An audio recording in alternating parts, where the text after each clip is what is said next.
The stars had witnessed many empires rise and fall across the countless ages of the galaxy. They had seen civilizations bloom like flowers in spring, only to wither and die when winter came.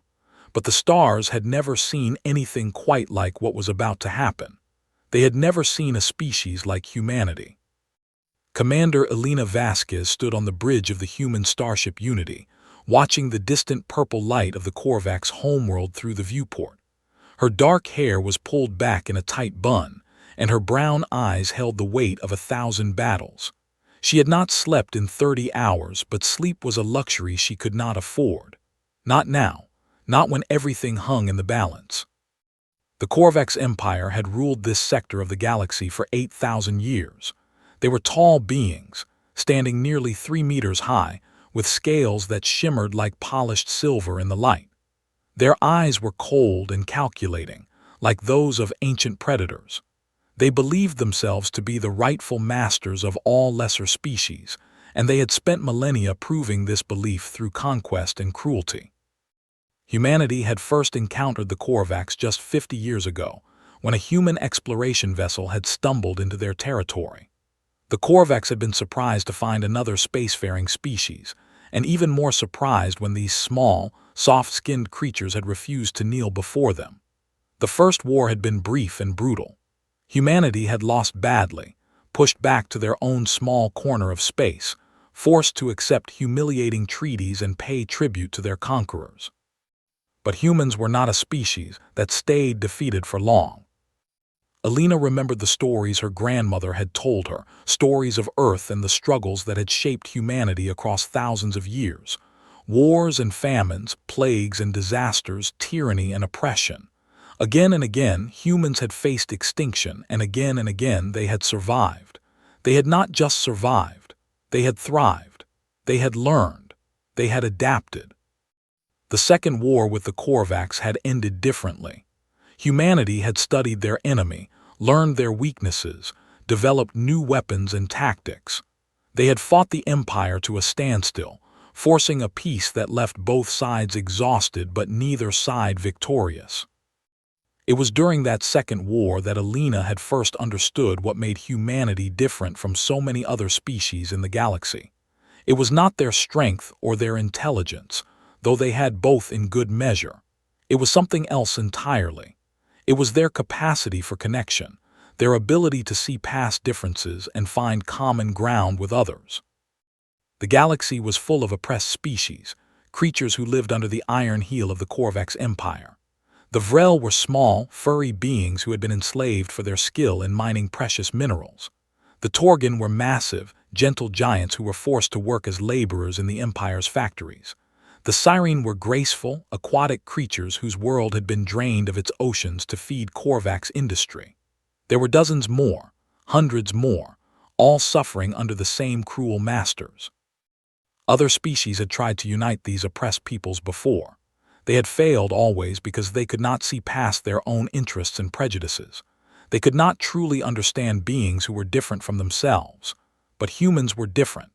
Humans had spent their entire history learning to live with those who were unlike them. They had fought wars over differences of skin color and religion and ideology, and they had learned, painfully and slowly, that such divisions only weakened them. Elena turned away from the viewport and walked across the bridge to the communications station. Her crew worked around her in focused silence, each member knowing their role, each understanding the importance of what they were about to attempt.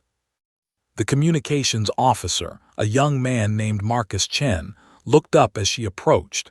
His fingers hovered over the controls, waiting for her command. Elena took a deep breath. This was the moment. Everything they had worked for over the past decade came down to this single transmission. The plan had been born in the aftermath of the Second War, in the quiet moments when humans had begun to reach out to other species in secret. First contact had been made with the Vrel, who had been astonished to find that humans wanted nothing from them except friendship. Then the Torgan, who had wept with joy when they learned that someone wanted to help them break their chains.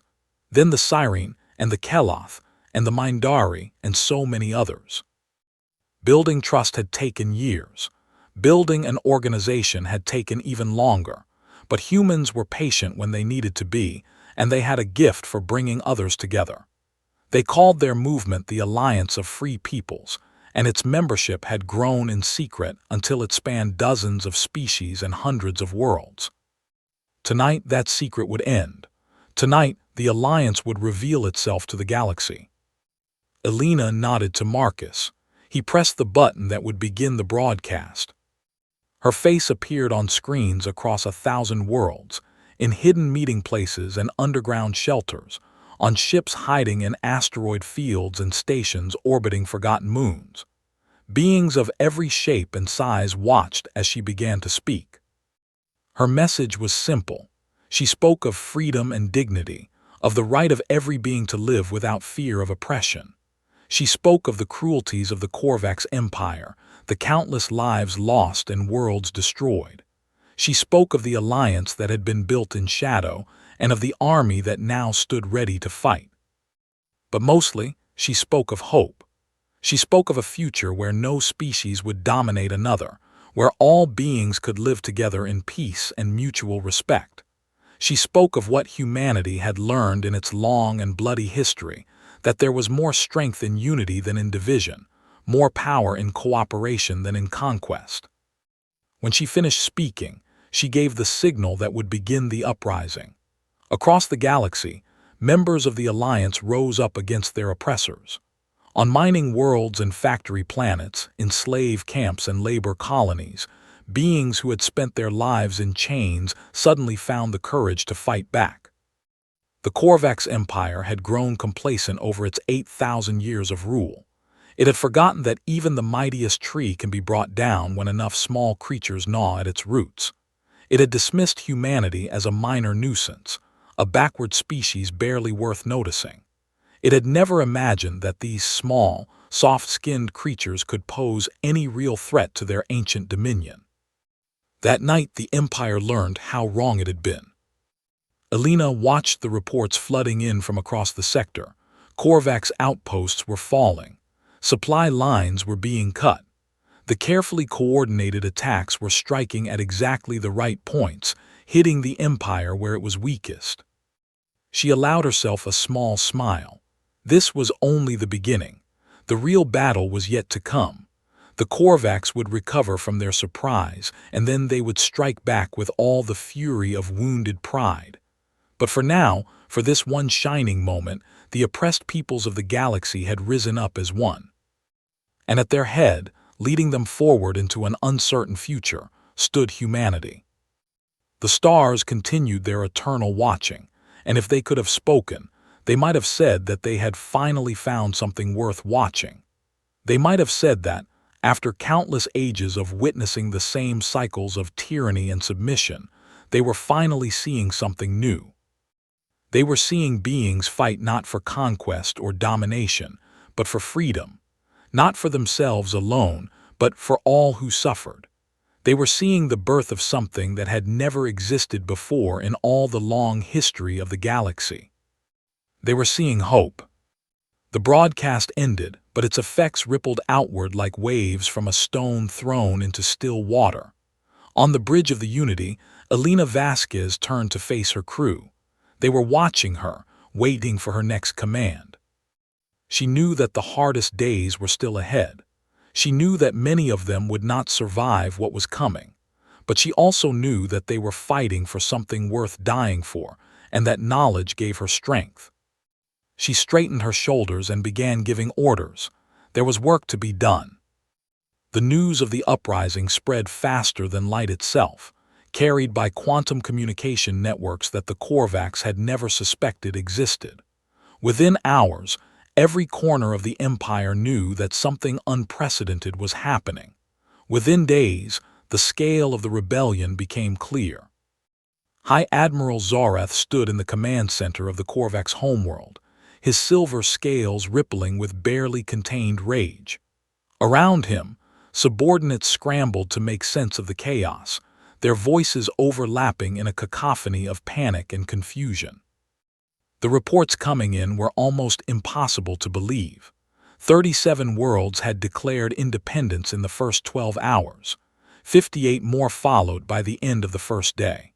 Korvax's garrisons were being overwhelmed, not by military forces, but by the very slaves they had ruled for centuries. How was this possible?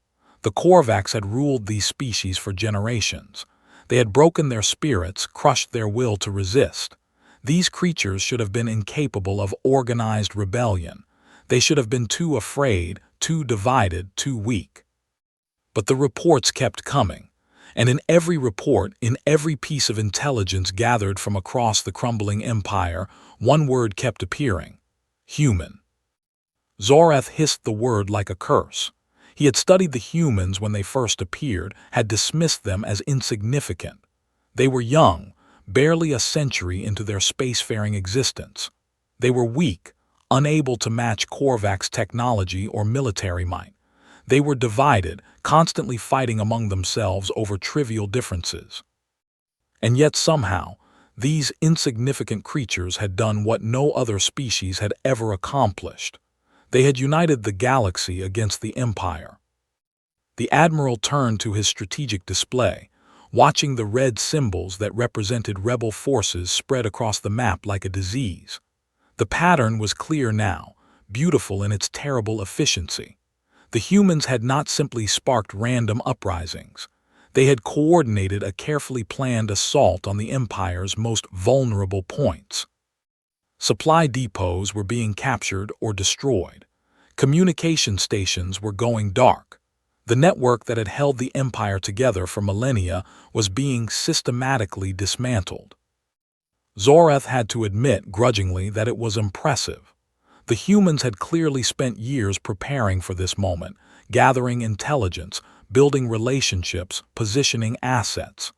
They had turned the Empire's greatest strength, its vast network of subject species, into its greatest weakness. But the Korvax had not ruled the galaxy for 8,000 years by being easily defeated. They had faced challenges before, rebellions and invasions and natural disasters.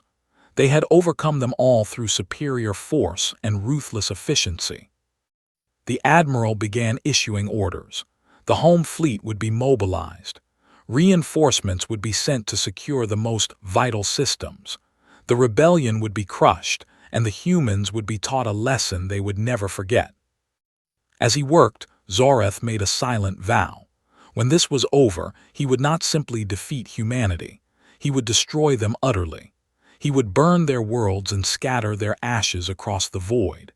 He would make them an example that no other species would ever dare to follow. The first major battle came 3 weeks after the uprising began, in the Keloth system. The Keloth were insectoid beings, their bodies covered in hard shells of purple and green. They had been conquered by the Korvax 2,000 years ago, their once-proud civilization reduced to a source of cheap labor and biological materials. But the Keloth had never forgotten their past. In secret caves beneath their world's surface, they had preserved their history and their culture, passing down stories of freedom from generation to generation.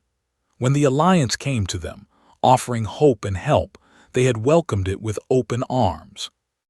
Now, a Korvax fleet had arrived to bring them back under control.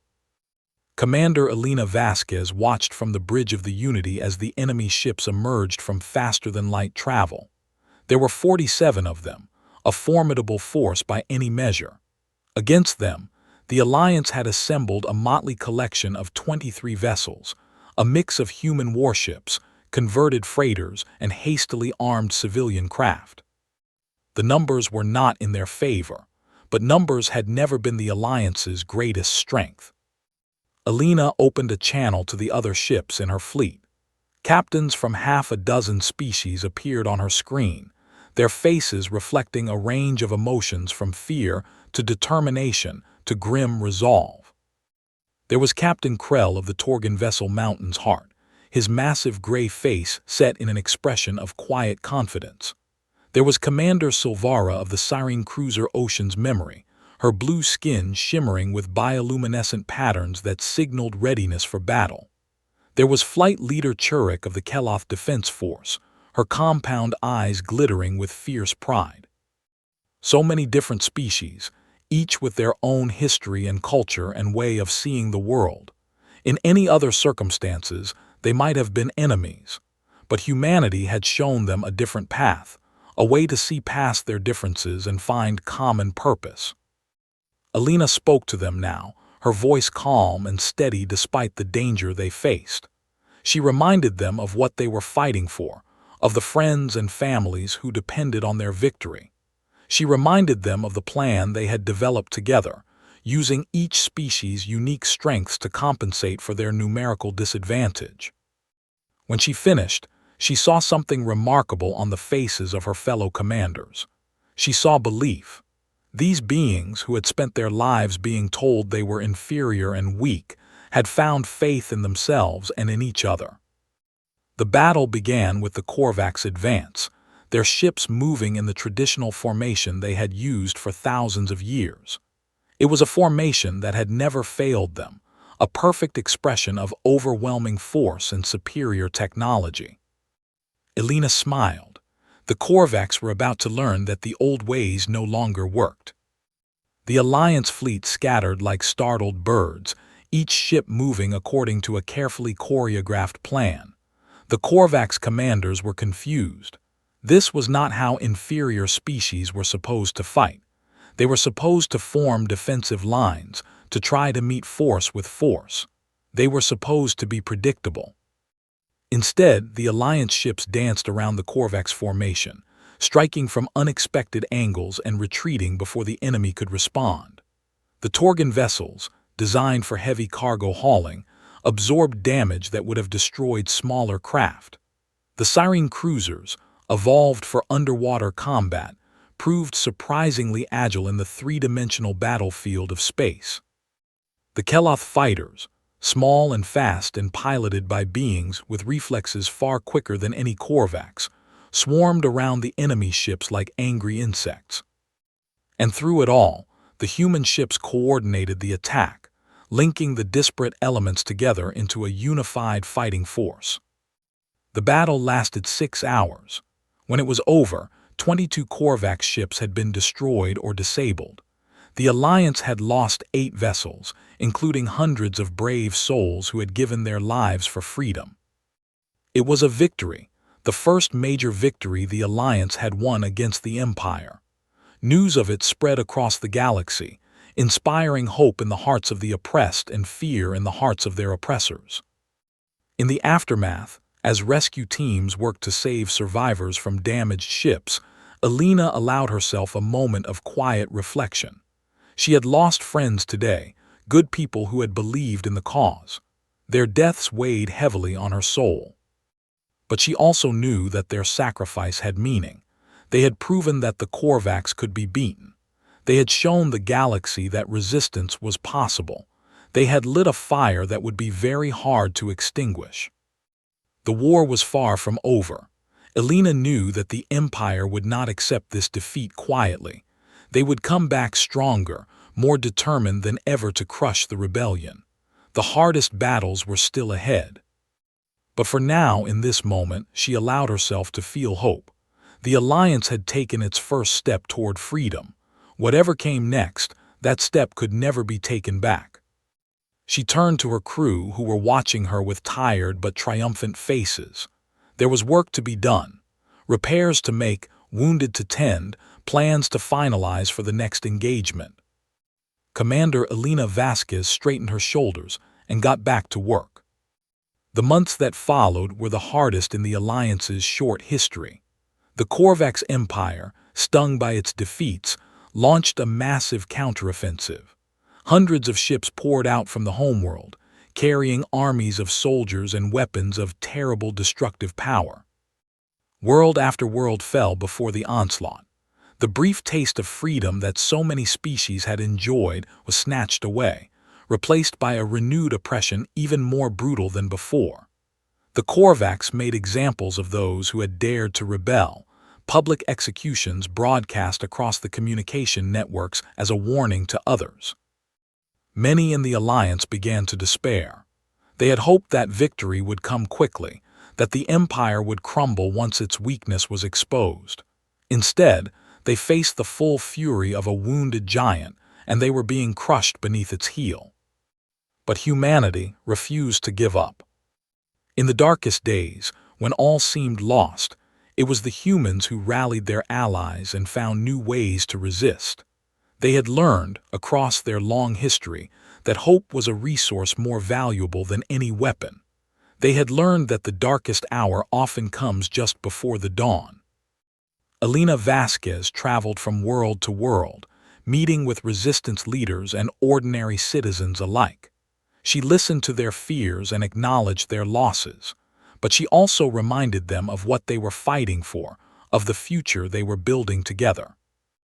On the Vrel homeworld, she walked through underground tunnels with resistance fighters who had been hunted for months. She told them stories of Earth, of human resistance movements that had faced impossible odds and triumphed. She helped them see that their struggle was not unique, that others had walked this path before and emerged victorious. On the Torgan labor colonies, she worked alongside the massive beings as they sabotaged the factories that had enslaved them. She learned their songs of sorrow and hope, and she shared human songs in return. In the sharing, both species found strength they had not known they possessed. On 100 other worlds, the same pattern repeated. Humans reaching out to beings who had lost hope, showing them by example that the fight was not over. Building connections that transcended species and culture, forging bonds that the Empire could not break. The tide began to turn slowly at first, then with increasing speed. Admiral Zorath watched from his command center as the situation deteriorated. The counteroffensive that had seemed so promising had reached its limits. The Empire's forces were stretched too thin, trying to hold onto territory that was slipping through their fingers like sand. The problem, he realized, was not military. The Korvax still had superior ships and weapons. They still had more soldiers and resources than the Alliance could ever hope to match. The problem was belief. His soldiers were fighting for duty and discipline, for the glory of an empire that had grown old and corrupt. The Alliance was fighting for freedom and hope, for a future they were willing to die to create. And in that contest, duty and discipline were no match for passionate conviction. Zorath had spent decades studying military history, learning the tactics and strategies that had built the Empire. But nothing in his studies had prepared him for this. He had no framework for understanding an enemy that grew stronger with every defeat, that turned every setback into a reason to fight harder. The humans, he realized, had introduced something new into the galaxy. They had introduced the idea that ordinary beings could change their destiny, that the future was not fixed by ancient hierarchy, but could be shaped by collective action. It was a dangerous idea, one that threatened everything the Korvax had built, and it was spreading like a disease, infecting even those species that had seemed most thoroughly subjugated. The Admiral made a decision. If the Empire could not defeat the Alliance through conventional means, it would have to resort to unconventional ones. He ordered the deployment of the Extinction Fleet. The Extinction Fleet was the Empire's ultimate weapon, held in reserve for only the most dire circumstances. 12 massive ships, each one capable of rendering a planet lifeless. They had been used only twice in the Empire's history, both times to exterminate species that had posed existential threats to Korvax rule. Now they would be used again. The first target was the human homeworld, Earth. News of the Extinction Fleet's deployment reached the Alliance within hours. The response was immediate and desperate. Ships from across the sector raced toward Earth, determined to defend the world that had given birth to their movement. Elena Vasquez stood on the bridge of the Unity, watching as the fleet assembled around her. It was the largest gathering of Alliance ships yet, over 100 vessels representing a dozen species. But she knew it might not be enough. The Extinction Fleet was still 2 days away. 2 days to prepare, to plan, to find some way to stop the unstoppable. She gathered her commanders for a council of war. The meeting was tense, filled with arguments and recriminations.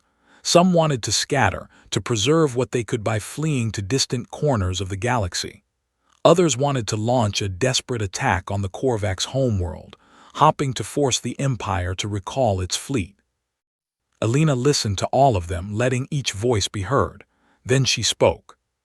She reminded them of why they had come together in the first place, not for any single world or any single species, but for an idea. The idea that all beings deserved freedom, that no one had the right to dominate another. That idea would not die with Earth. It would live on in the hearts of everyone who had embraced it. But Earth was also more than just another world. It was a symbol, the birthplace of the movement that had united them. If they let it fall without a fight, they would be sending a message to every oppressed being in the galaxy. They would be saying that hope was a lie, that the strong would always triumph over the weak. They could not let that message be sent. The council debated for hours more, but in the end, they reached a consensus. They would stand and fight, not because they were certain of victory, but because some things were worth fighting for regardless of the odds. The next 2 days were a flurry of preparation. Ships were repaired and armed. Battle plans were drawn up and refined. Messages were sent to every corner of the galaxy, calling for any who could come to join the defense. And they came. From worlds the Alliance had freed and worlds still under occupation, ships launched into the void. They were old and slow, many of them barely spaceworthy, but their crews were determined, willing to risk everything for a chance to strike back at their oppressors. When the extinction fleet finally arrived in Earth's solar system, it found not a handful of scattered defenders, but an armada. The battle that followed would be remembered for as long as any being drew breath. It was not a battle of tactics or strategy, though both played their part. It was a battle of wills, a contest between those who fought for domination and those who fought for freedom. The Alliance ships swarmed around the massive extinction vessels like insects attacking giants. They died by the dozens, their crews sacrificing themselves to slow the enemy advance.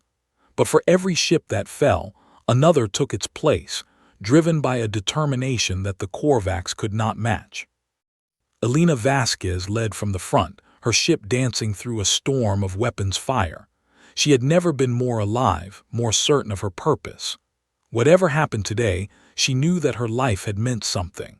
She had helped give the galaxy hope, and that hope would survive long after she was gone. The turning point came when the Keloth fighters discovered a weakness in the lead extinction ship's shields.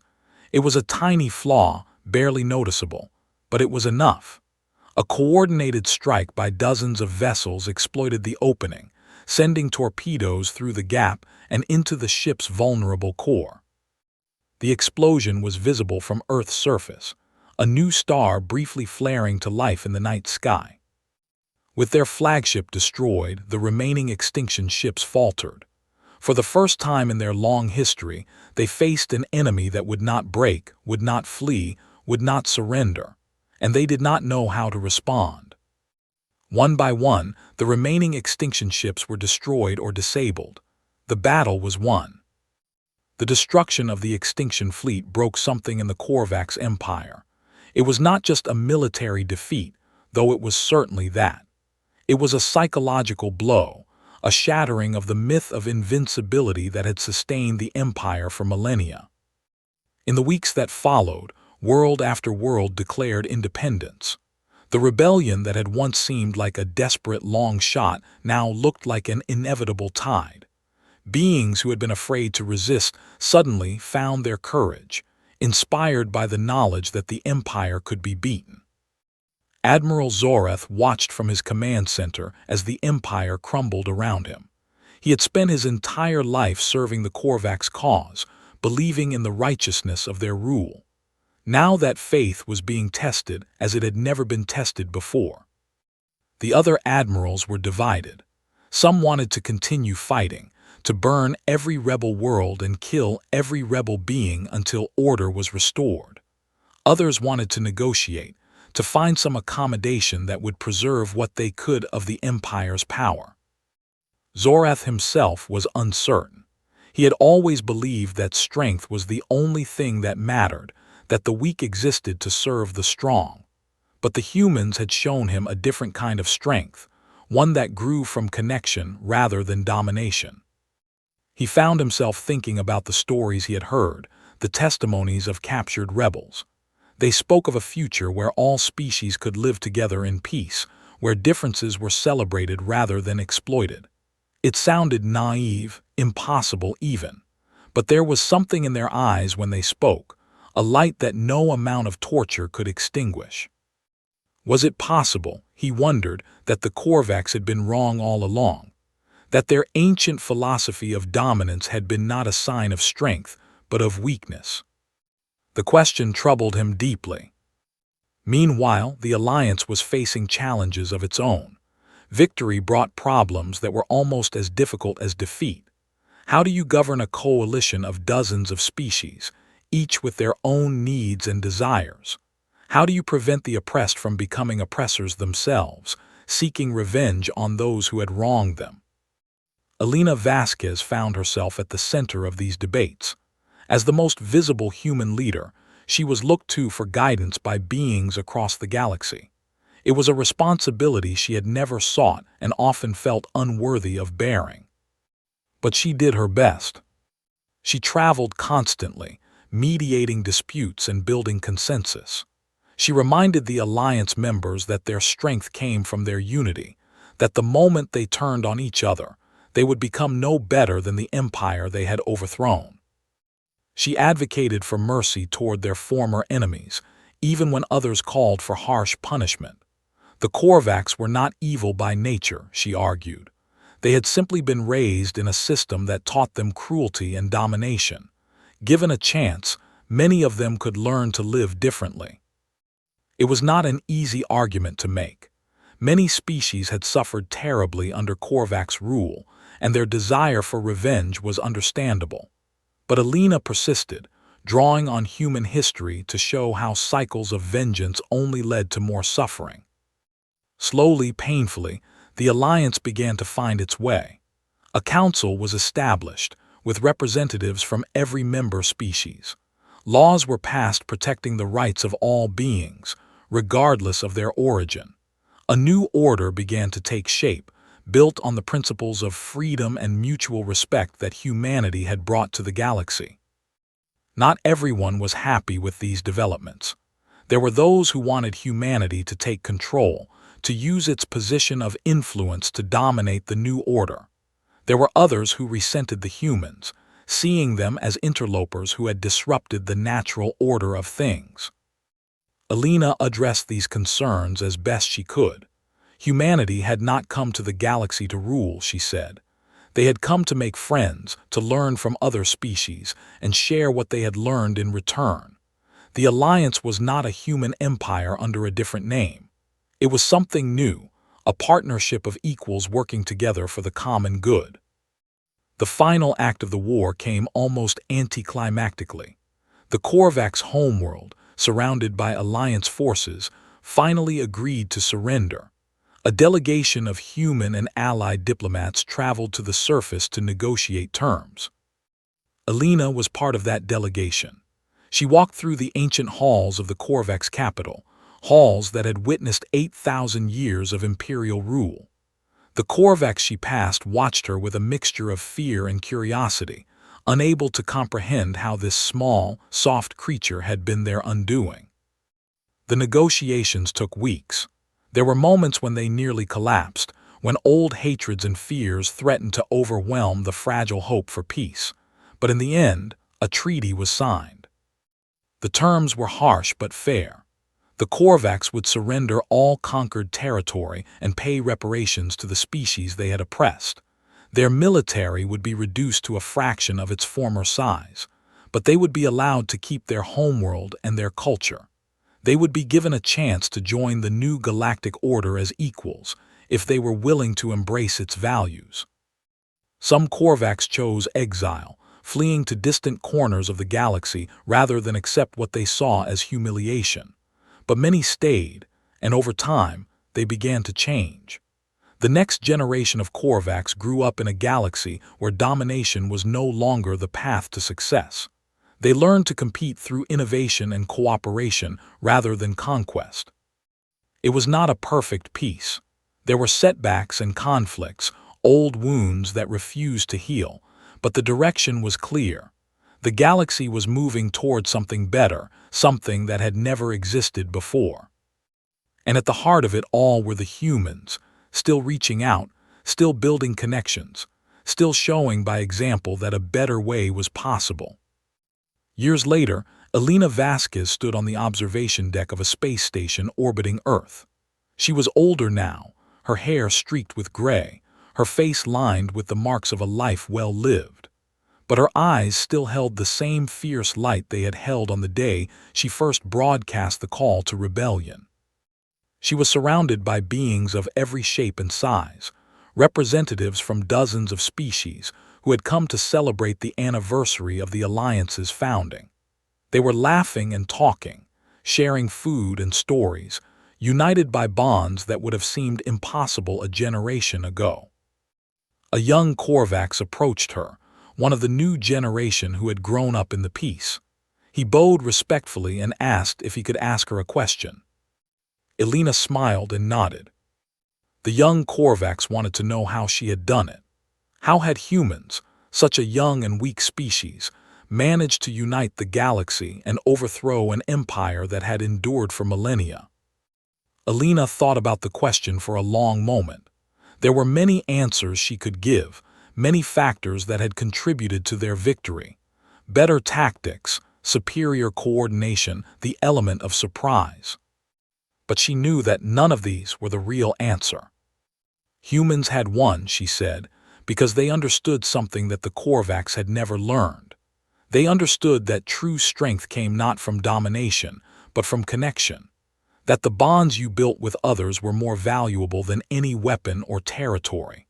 That the willingness to see the best in others, even your enemies, was not a weakness but a power. The Korvax Empire had ruled through fear. The Alliance had built something better through hope. The young Korvax nodded slowly, processing her words. Then he smiled, a gesture that would have been unthinkable for his ancestors, and thanked her for her wisdom. Elena watched him walk away, rejoining a group that included Vrel and Torgan and Cyrene, species that had once been slaves and now were friends. She felt a warmth in her heart that had nothing to do with the temperature of the station. Humanity had come to the stars expecting to find wonders. They had found something even better. They had found family. The stars continued their eternal watching, as they always had. But now they watched something new, something unprecedented in all the long history of the galaxy. They watched a civilization built not on conquest and domination, but on connection and cooperation. They watched beings who had once been enemies learning to live together in peace. And if the stars could have spoken, they might have said that all the countless ages of watching had finally been worthwhile. They might have said that the universe, for all its cold vastness, had finally found its purpose. They were watching hope become reality. 100 years had passed since the fall of the Korvax Empire. The galaxy had changed in ways that the founders of the Alliance could scarcely have imagined. New technologies had emerged, born from the collaboration of species who had never worked together before. New worlds had been settled, their environments shaped by the diverse needs of their diverse inhabitants. New art and music and literature had flourished, drawing on traditions from every corner of known space. But some things remained constant. On Earth, in a museum dedicated to the history of the Alliance, a group of young beings gathered around an exhibit. They represented a dozen different species, brought together by a school program designed to teach them about their shared heritage. Their guide was an elderly human woman named Maya Chen, a distant descendant of one of the original Alliance leaders. The exhibit they were viewing contained artifacts from the war, weapons and uniforms, communication devices and personal effects, but the centerpiece was something simpler.